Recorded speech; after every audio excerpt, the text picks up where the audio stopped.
Coffee এটি বিশ্বজুড়ে সবচেয়ে জনপ্রিয় পানির একটি।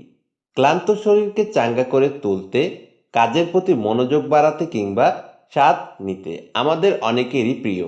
কিন্তু আপনি কি জানেন, প্রতিদিন নিয়মিত কফি খেলে শরীরে যেমন উপকারিতা হয়, তেমন কিছু ক্ষতির আশঙ্কাও থাকে। আজকের এই ভিডিওতে জানব কফির আসল উপকারিতা ও অপকারিতা সম্পর্কে। কফির উপকারিতা: ১ নম্বরে ওজন নিয়ন্ত্রণে সাহায্য করে। কফিতে আছে কোলড্রোজেনিক অ্যাসিড। এটি শরীরে বাড়তি মেদ ঝরাতে সাহায্য করে এবং নতুন করে ফ্যাট জমা হওয়ার সম্ভাবনাও কমায়। ২ নম্বরে শরীরে বিপাক বাড়ায়।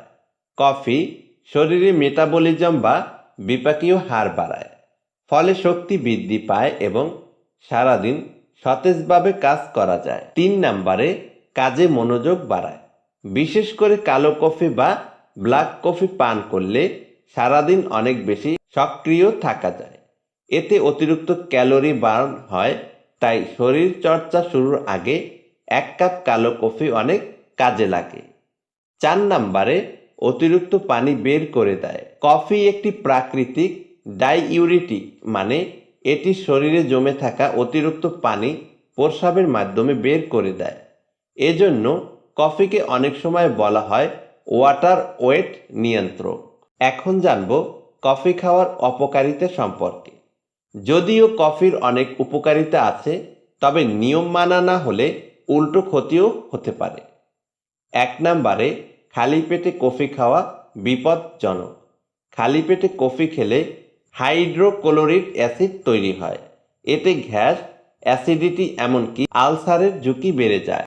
২ নম্বরে কিডনির ক্ষতি করতে পারে। প্রতিদিন ২ কাপের বেশি কফি খেলে ধীরে ধীরে কিডনির স্বাভাবিক কার্যকারিতা নষ্ট হতে পারে। ৩ নম্বরে মস্তিষ্কে চাপ ফেলে।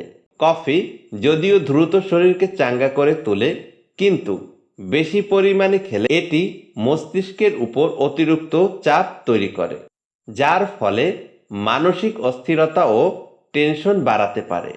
বিশেষজ্ঞদের পরামর্শ: প্রতিদিন ১ কাপ কফি যথেষ্ট। খালি পেটে নয়, হালকা নাস্তার পর কফি খাওয়া ভালো। যাদের রক্তচাপ কম বা লো ব্লাড প্রেশার, তাদের জন্য ব্ল্যাক কফি একদম ঠিক নয়। তারা চাইলে দুধ ও চিনি মিশিয়ে হালকা কফি পান করতে পারেন, তবে সেটিও দিনে একবারের বেশি নয়।